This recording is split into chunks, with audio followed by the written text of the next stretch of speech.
The subject that I'm going to cover today is one that, in our contemporary era, has functioned and grown best by avoiding easy definitions, or perhaps more importantly, actively sought to muddy the waters so that those who are in the positions to engage with it, correct it, combat it even, are forced into an asymmetrical situation where they are not only engaging in the violence of warfare, but its moral obligations. And that is going to be set by a backdrop of, or that is going to be the context by which we talk about what warfare looks like in the coming eras, and how it is actually not something that is entirely all that new. In fact, it's been around for a while. So I'm going to start by reading from Malcolm Nance's book, They Want to Kill Americans. From page 31. Insurgencies often occur when internal political disagreements between two or more established parties move off the debate floor and into the streets. Political disagreements have easily become hostile words that formed revolutions and ended up toppling democracies. Many such disagreements result in party loyalists then establishing paramilitary forces. These groups take on weakened police or military forces. So that's from page 31, and later on page 50, Malcolm Nance says this. And for context, when he refers to Titus, he's referring to this sort of this idea that he has called the Trump insurgency of the United States. Most militant armed members of Titus take on an eliminationist view towards liberal values most Americans see as mainstream. These extremists believe that direct defiance, often with violence or the threat of violence, will halt the corruption of the government. Many Tightist extremists favor the elimination, arrest, or execution of political enemies. Political groups and individuals, particularly the judicial branch's judges and staffs, are often threatened when unfavorable results are enshrined into law. For example, in 2022, when the Supreme Court upheld President Obama's Affordable Care Act, the right-wing extremists threatened the lives of Chief Justice John Roberts, a conservative, as well as the liberal justices. The political fringe of the party gives tacit approval and, on occasion, active support to these extremists. For example, in April 2018, one Facebook user wrote about Hillary Clinton and the liberals. Now do we get to hang them? Marjorie Taylor Greene, who was later elected to Congress from Georgia, replied using phrases from the QAnon cult that threatened a genocide of all liberals. Stage is being set. Players are being put into place. We must remain patient. This must be done perfectly, or liberal judges will let them off. Alrighty. So I'll read on a little bit further. Moving on. Titus has openly supported acts of terrorism and lionized the perpetrators. 17-year-old Kyle Rittenhouse, who shot to death two liberal protesters in Kenosha, Wisconsin, became the symbol of an armed youth against progressive values. Patches and T-shirts with his image parading an AR-15 rifle are sold around the nation. The shock of these images as propaganda allowed terror sympathizers and extremist media channels to evangelize their worldview before other Americans and help shame fence-sitters. The terrorist element of Titus has already used propaganda by deed, where their deadly acts are designed to incite further violence and stir the imagination of those who are not yet convinced of the efficacy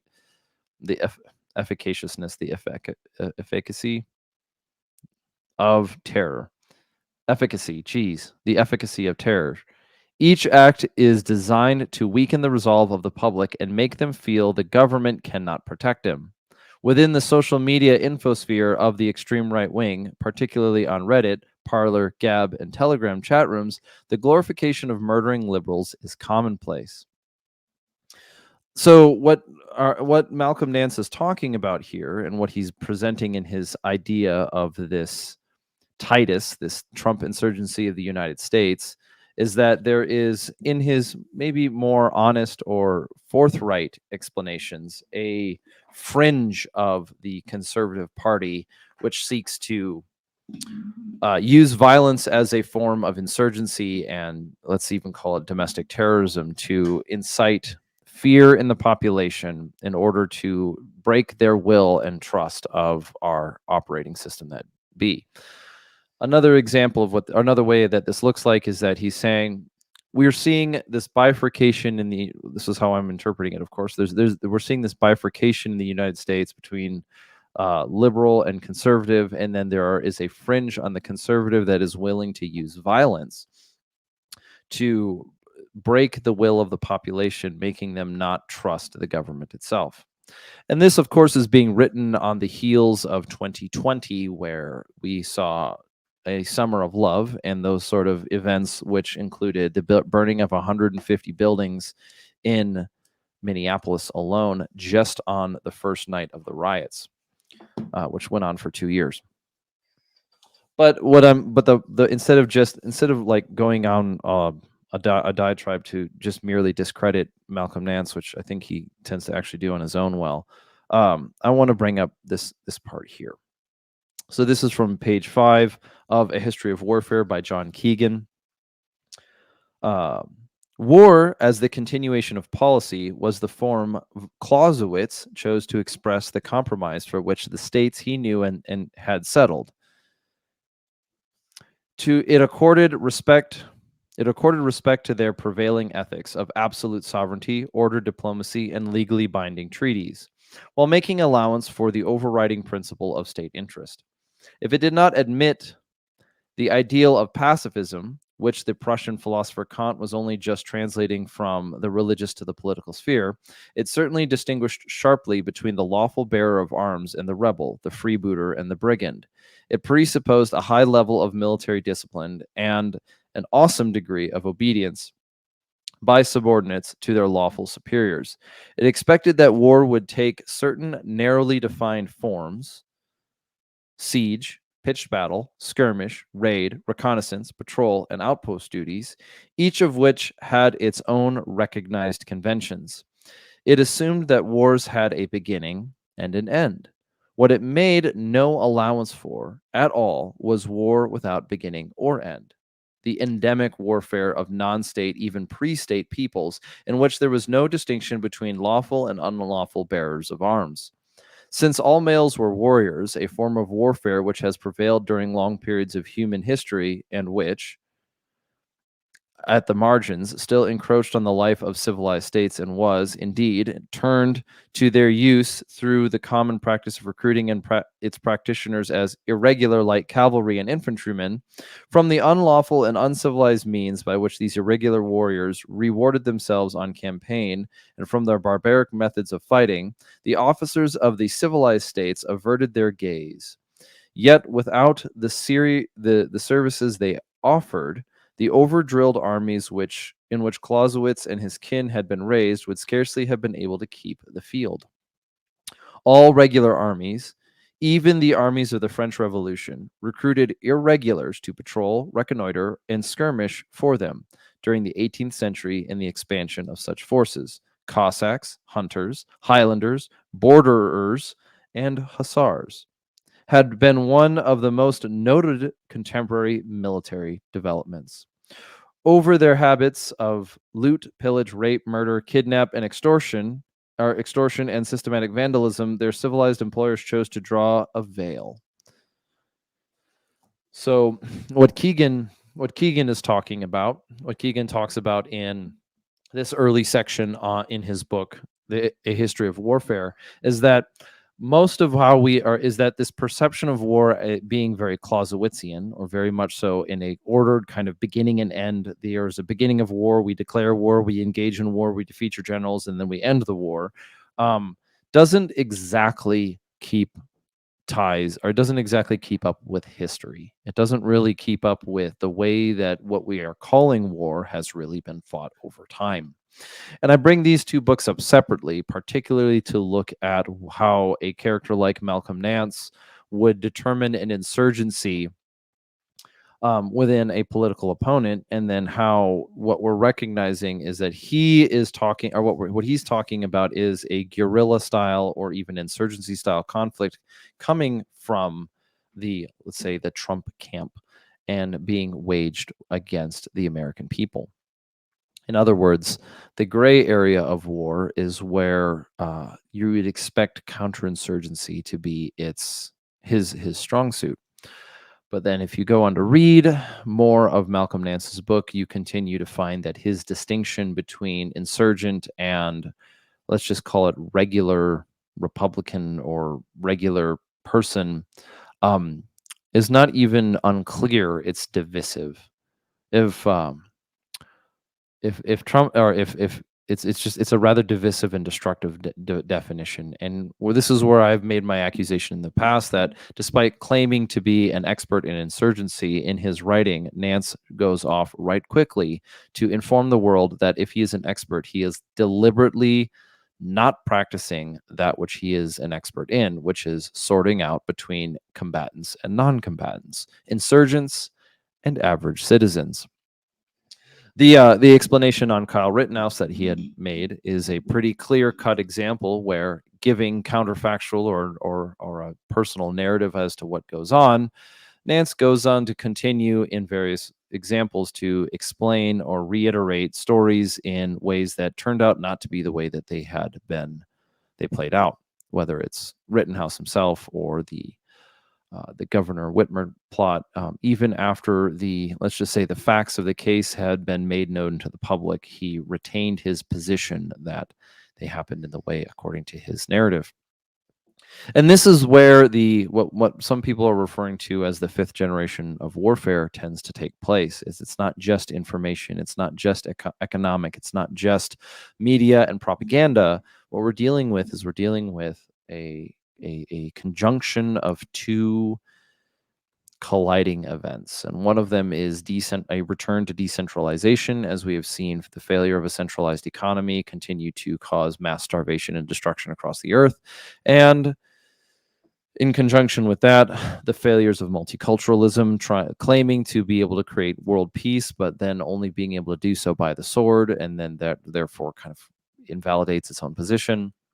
And then finally, this issue of how insurgency is not necessarily just returning, but it's an old issue. Maybe not even an issue. It's an old thing. It's an old component of human conflict. So, getting into it and getting into a little bit deeper. Warfare, perhaps even in von Clausewitz's time, which could be seen as sort of the height of uniformed war. I mean, this is people are literally wearing uniforms in red and blue and gold with plumes and white straps and decorative components. This era of warfare, even in that time when you had the cleanest lines for what was a combatant and what was not a combatant, you saw the use of irregulars, people who didn't necessarily wear a uniform. They didn't fight by the rules of engagement. They didn't fight against each other in the proper gentlemanly way. This presented a challenge to von Clausewitz, who saw as a distinction between real war and true war, being real war was the way that wars were fought, and true war could have been the ways that wars should have been fought. And maybe true war was limited to those things like raid, reconnaissance, logistic supply chains, and so on and so forth. Whereas true war was burning villages and looting and pillaging. And so even though armies that proclaimed some sort of noble heritage and noble position, those same generals and officers and armies and governments would also employ saboteurs and maybe what you might call freedom fighters in our global era that we see, at least in our sort of pseudo-political conversation. We see this talked about like regime change, or we even see it happening quite a bit in the world of special operations. And that is that not everything is going to be as broadcasted, with exceptions. So insurgency is kind of a difficult subject to handle, but at the same time, it's only difficult because it thrives in an environment that seeks to make identification as difficult as possible at all times. The insurgent wants the population to the insurgent wants the population to identify the bad actions of the opposition, not the intentions or the identity of the insurgent itself. Part of the goal of an insurgent is to point out all of the failures and weaknesses of a society, but then there's a hidden hook, a twisted dark side to it, which is that not only is there the attempt to change the world, change people's perspective, but it's very often a tool to replace it. You can think of insurgency and you can think of even some ideologies as something wielded by a power to cut down a tree so that the wood may be harvested and something else built in its place. Imagine, for example, you have a tower, you have a building, and in that tower is a representation of a society, and it has its values and it has its cultures. The purpose of an insurgency and its use is a fire, and the fire never builds. An insurgency cuts down, it destroys, it breaks the will of the people. It takes their hopes and dreams for the future, whether it's the American dream or their national pride, and it turns it against them. And then once it has established, once it has burned out enough of the foundation, the insurgency is shoved aside, maybe even told to face the wall, and a new regime comes in. A new power structure is replaced. A new or is brought in. A new tower is built in its stead. Quite literally, it is to take a structure. If you think of a structure as a government, insurgency is just fire. It burns it down, but it doesn't replace it. This is why you get those sort of passionate revolutionaries that wear the Fidel Castro T-shirts, or people who say things like "real communism has never been tried." What they end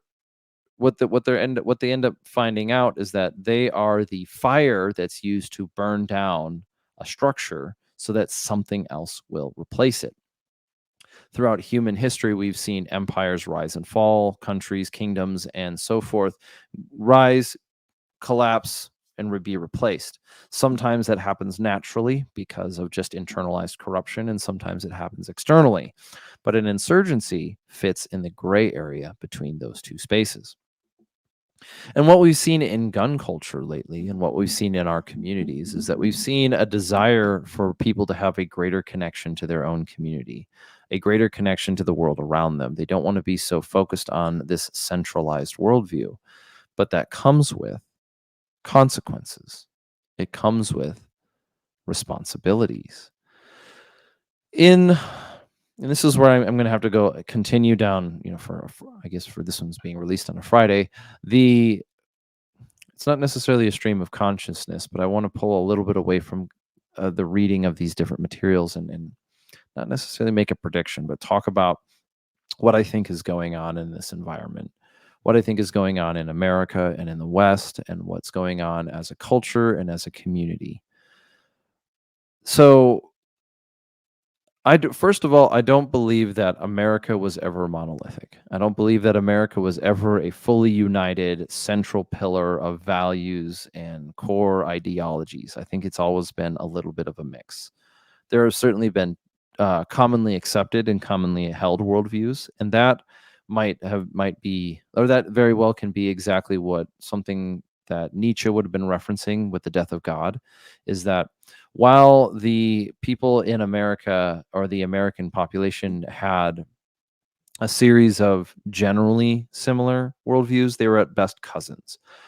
It wasn't a monolithic, let's just say, lockstep citizenry. I mean, you had to see compromises made even to achieve the American Revolution. You had to see compromises made even to see things like, well, you could call the Civil War one of the greatest compromises, is the South had to capitulate to the North's will through violence.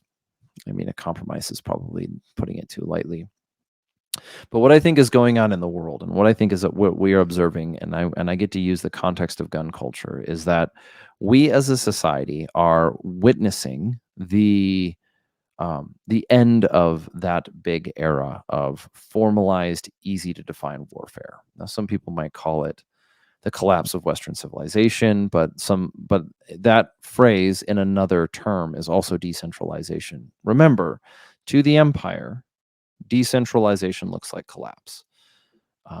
And to the empire, decentralization looks like collapse. It looks like a falling apart because to them it really is, or to the imperialist it really is, because you're losing power over the average man. They no longer are concerned with your will or your wants or your direction or whatever.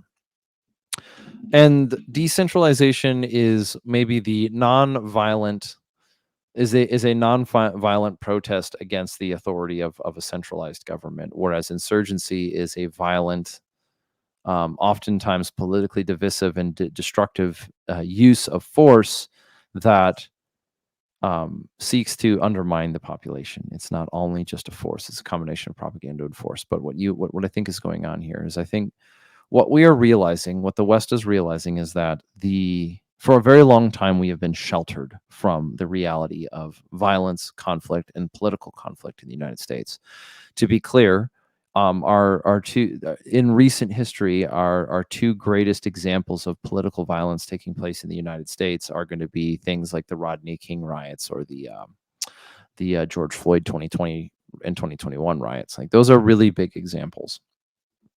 And there have been other cases of it, but they're oftentimes very sporadic, and they're very they're not even compartmentalized. They're beyond compartmentalized. A third option that you might want to include is that the way that the American justice system has responded to whatever took place on January 6th. To hold people without trial for 2 years in a cell doesn't really look like it does look like a use of political or a force for political means. But what we have an issue here, and what I think is going on, and what I think is going on in this culture, in this world, is that we're realizing that as the threat crouches in, we are experiencing the fringes. We are experiencing the fringes not even in like a territorial sense, but in an ideological sense. Malcolm Nance is a good example of this because he aligns with the ideology of the left, which believes in and apparently supports, just by their writing, this idea of preemptive self-defense. Is that if I can determine that you're a bad guy, then if I can prescribe intent on you that you're going to go do something bad, then I have a right to defend myself against the bad you're going to do. But then he goes on so far that this wraps up in this ideology of identifying it as something characteristic of people. For example, all conservatives are potential domestic terrorists would be an example, a hyperbolic example. Well, not even too hyperbolic, to be honest. Example of this mentality. A preemptive self-defense declares that because you remind me of something that I think of as a fascist, then someday you are going to do a fascism, and you're going to use violence against my peoples. And so I am then obligated morally to engage in preemptive self-defense, to be violent against you, to stop you from doing it. In a military strategic standpoint, this makes sense. If I know that you're going to launch a missile from this base, I'm going to hit that base with a rocket. If I know that you're going to attack me from the west flank, I am going to not only bolster that west flank, but I might counter you as soon as you leave the wire and attack you from your eastern flank because you've already left the wire. If I know that tomorrow you're going to rob me with a handgun, you're going to come to my house and you're going to rob me, then maybe today I'm going to go find you and stop you from doing that. These are all moral and ethical questions that sort of they borderline concerns with omniscience. Like, do you really know what's going on tomorrow? And do we really know? And then what happens when you start arming that political ideology? As in, what happens when we arm the word terrorist to attack our political enemies? Which we've seen happen, in the United States, and what this means for the average citizen, what this means for the citizen who's at home, and who might be a member of gun culture or might be a member of the United States, is that suddenly everyone is suspect because it's no longer uniformed enemies. What happens when you break down the barriers of human culture and you get into this problem where there are no easy answers, When there is no easy way to define whether or not a person is a part of an insurgency or not, you get either the radical fervor of somebody like Malcolm Nance, who advocates for the use of force against his political opponents by condensing them into what he calls Titus, or you run into the problem that even von Clausewitz dealt with, is that when you're dealing with formal forces in potentially engaging each other in conflict, you're going to get irregulars at the fringes. And those irregulars are going to be vital to the success of each military. And one of the challenges of being an irregular is you might actually be considered politically disposable by your keepers. And then this has been exacerbated and extended into cell-based warfare, or cell-based insurgency and cell-based terrorism, where if I have under my employ, let's just say I have got 10 groups under my employment. And employment is just a loose reference, but none of them really know each other. And none of them really know who I am, but I'm still able to give orders or still pass out directions. And one of them gets compromised. The other 9 are just fine. And so if I am, let's say I am a representation of a government or an army, and I am marching westward for whatever reason, but I've got all these little insurgency groups in the mix, and they're out sabotaging things, but they don't know of each other's existence. If one of them, or they don't have any real genuine information about each other's, who consists of them or what's going on, then I can use those to weaken or cripple an opposing force before I even have to engage in battle. And if they are compromised, I can deny that they're even my people. Think of this, if you want to see this in the modern era, look at the way that Antifa operates in the United States. When it's convenient, certain political forces will claim them as their allies. But if one goes too far, we say, oh, that's just that person. It's that cell. They've gone too far. And so that has happened a bit. We've seen it happen a couple times. But really what it is that I get to claim the fruit of their actions without having to bear the responsibility of what they do. And for the average citizen in the world, it can become for not even the average citizen, for the citizen, the armed citizen, the prepared citizen, the individual, whoever we're talking to, let's just say for Americans as a whole, this creates a scenario where it's difficult to figure out who is who. Is your neighbor with the Trump sign in his flag, or the Trump flag that flies from his house, is he a member of Titus? Is your other neighbor with a Black Lives Matter sign in his front yard, is that person a member of Antifa or whatever? Is he a part of the Nation of Islam, which has motivated individuals to strap bombs to their chest or join ISIS? Like, what's going on here? The issue that comes to play, and the issue that comes to play for us as individuals, is that as we see decentralization takes place, it lands further and further on our own shoulders to make moral evaluations of those we are surrounded by. And if we don't, we will pay the consequence for it, as we have already. The issue that I see being presented here, and as I go on for this continued recording, the issue that I see that we're looking at is that warfare at one time in human history, even if it was a short window, looked like a very formal idea. It had a beginning, it had an end, it had armies, and that was it. And yet, as we read into it, we realize that's not exactly how it played out. There were the fringes of that. And then if you translate that to our day, while there may be armies, the fringes are much broader and they're much more invasive. The fringes do not necessarily look like partisans hiding in the woodland getting ready to sabotage your grain for next spring. It might very well look like a population within your city who are maybe not so much like MK Ultra activated to do a certain thing, but can be quickly incited to disrupt the normal operation of that city. Think of it this way: as if you've built a population, you have a population within an activist community within a city, right? So you've got, we'll use Minneapolis as an example, but let's just say you've got a very strong activist presence in this city that they're extremely passionate about climate change, right? So they're very, very passionate about climate change. They're concerned about it. Their concern is genuine. Whether or not it's poorly informed is not the point. The issue is that they're compassionate. They're dedicated to this thing. And so then by motivation, they're inspired to host a rally next Thursday. and they're going to host that rally on the street off of 35 on the 35W bridge, because they want to protest this or that. Right now, what they've done, if as that protest takes place on the 35W bridge in Minneapolis, you've effectively cut about half of the ability for people within that city to move around. Minneapolis is a city built on a river, and that river has multiple bridges over it. And one of the most prominent bridges is the 35W bridge. And now a group of activists, maybe it's as little as 20 or as many as 200 or maybe even 1,000, have shown up motivated to protest climate change or whatever on that bridge, essentially cutting off half of the movement of that city. Because now one of the most important thoroughfares to get from north to south or across that river is blocked. And while that chaos is happening over here, what can you get done over there? Maybe you burn a building, demolish a structure, or you institute some sort of legal claim, or you change the way that people zoning laws. I don't know. You can pick a thing. This is an example of what it might look like.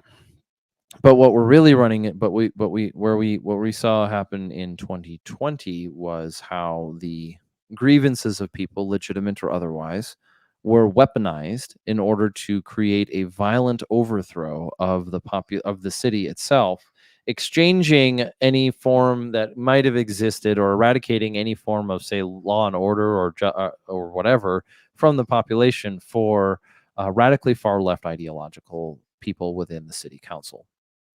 It's not really an accusation, it's just a description. And what you saw then is, how did they achieve that? Well, they didn't necessarily get the votes in the very simple way. It wasn't simply about voting, it was about changing the perspective of the people. And then from there, those different peoples made different structures and made different things happen, and they burned down buildings and they protested this and that and whatever. They defunded the police. And 2 years later, Kamala Harris, who funded that process through her like bailing out system, is now the vice president and has been sort of capped with the honor of building up a police force to specifically handle gun violence.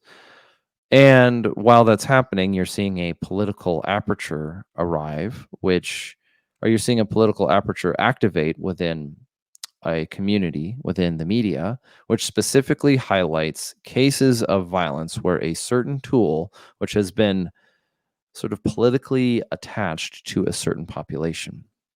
Think of it this way, right? The vice president who was responsible for some of the burning of Minnesota because of through funding is now the vice president, and she is now in charge of the Office of Gun Violence Prevention, which has mixed levels of authority, whatsoever. But then she is in conjunction with that, you have an effort to curb gun violence. But it's not just any gun violence, it's a specific type of gun violence, particularly gun violence with an AR-15. And anytime that is displayed, you get a series of images that show Republicans wearing an AR-15 as a badge on their jacket. So what you're seeing is a media attack through a method of insurgency using political and social warfare to identify and attribute a political enemy as being a certain thing by what they wear. And then you get someone like Malcolm Nance to call them an insurgency, and boom, you've got an entire military or law enforcement agency specifically designed to prosecute your political opponents, and there we do it. We've accomplished a tyranny. That's something that it could look like. It's a bit of a hypothetical. What I think is a little bit what I'm talking about being closer to home for us is that as war loses its formality and as the methods of warfare get much, much more muddy, and as we claim to hold values like decentralization, then the responsibility falls on our shoulders to discern better and with greater accuracy who is with us and who is against us. What are the terms and conditions by which we understand and discern whether or not a person is engaging in this form of, let's call it domestic terrorism or insurgency, and what is it that allows us to stay outside of it. In other words, the gray area, the fringes of warfare are on our doorstep, and they will continue to be on our doorstep, and they will be fought by perhaps a minority of us. But that is something that we're going to change here. That's something we're going to continue to talk about. The tool that you have to be faced with is whenever you're evaluating a situation, separate for yourself what are the events that have taken place, and then what are the motivations. Because the problem is, and this is where conspiracy theory takes hold, and this is where we set ourselves up for failure, is that when we conflate the two. Malcolm Nance does this excellently in his book, They Want to Kill Americans, because he either proves unwilling or incapable of discerning between actions and intents. He ascribes intent to his political enemy, thus advocating for action against them without really qualifying that intent. And that is where the hard part stands. And I imagine there was something in there about maybe what do you call it, libel. He'd have to suffer the consequences of his writing, or maybe it's his reputation is such that he just says things to say things, and then that's just kind of what happens. But the tool is, and the important tool at hand is you start by separating what are the facts of an event, or what are things that have happened, money moving, people saying things, and then what are the intents, and how can you verify the intent? So you have to discern individual people. We do not believe in collective punishment, not in that way. You have to discern individual people and say, well, this person was responsible for this action. Why? Because they chose to pull the lever, Kronk. And it's like, well, they pulled the lever. Why did they pull the lever is another question entirely. And the hard choice for us as individuals is to understand the intent. Who intends to be a part of your group? Why do they want to be there? Why are we participating in what we do? And to solve the intent, or to answer the questions of the intents of individuals, we must be careful not to prescribe those intents, but to describe those intents. Not to say, well, you're this, therefore that, but rather, I have observed these things in you. They appear to be consistent. This is what your intent appears to be. And that's what it looks like. That's what it looks like in this day and age. It's not an easy answer. Like you want, if gun culture in our community wants some sort of easy answer to what's going on before us, you're not going to find one. You're not going to find some sort of way out, but you aren't going to solve it either by engaging in the likes of Malcolm Nance. If you're going to look at warfare seriously, and you're going to look at the way that this culture and this community and this world is going to continue on, you have to come to terms that you are burdened with a great responsibility, a moral responsibility, which supersedes any legal responsibility, to understand the intents and actions. You must understand justice, not social justice, not economic justice or reproductive justice or any of that garbage, because all of that is made up fairy tale words intended to subvert your ability and to evaluate honest, true information about what's going on. Justice is justice. Cut it out. And so those who are intent on injecting that into your community need to be discerned between people who are insurgents and those who are the prey of insurgents. And if they are the prior, they are insurgents, cast them out. And if they are the latter, if they are just the prey of insurgents, well, they will be probably cast out too. Not to be crazy about it, but like if there's not a lot you can do there. I mean, the problem with defending people is you have to defend them from people. So if we're going to make it out of this, and if we're going to continue as a gun culture, then here's your answer. Become discerning. Become patient. Exercise these things. In philosophy, you want it to be some sort of cut and clean distinction, but the answer is that those who engage in insurgency are intentionally engaging in the arenas that are the most difficult to define. If a person is causing distress in an area, is it malicious or is it accidental, and at what point does it not matter? So, yep, that's it. I wish it was an easy answer. I wish you could just have some sort of quick conclusion. But the tool that we're going to be forced to work with is the ability to discern between peoples. Is their intent to do good, or is their intent to do bad? And that happens on the individual basis. So If this has been useful, if you have enjoyed this conversation, if you want to engage more in the subject, if you want to dig deeper into the field of insurgency, if you want to jump into the philosophy of violence and how we understand these things within our culture, you can support us for as little as $5 a month at theredactedculture.locals.com. There you can also join in the conversation and get sneak peek stuff. Like I'm doing some long form reviews on the M110 by Palmetto State Armory, and then that in conjunction with the SR25. I have them in this office, but they're too far away for me to grab it right now, so you'll see more about them in the future. But yeah, first look is coming up soon, and we thank you for your time. If you want to support the show in another way, you can head over to redactedllc.com. That's where you can find our shop. We got more stuff popping up there regularly, but remember, it's not easy. If you want an easy answer and you want a quick centralized answer, then you're not dealing with decentralization. Decentralization places responsibility on the individual, and that is what, if you want freedom, you have to be responsible. So, with that being the case, go forth and conquer. I think the girls with their nails done now.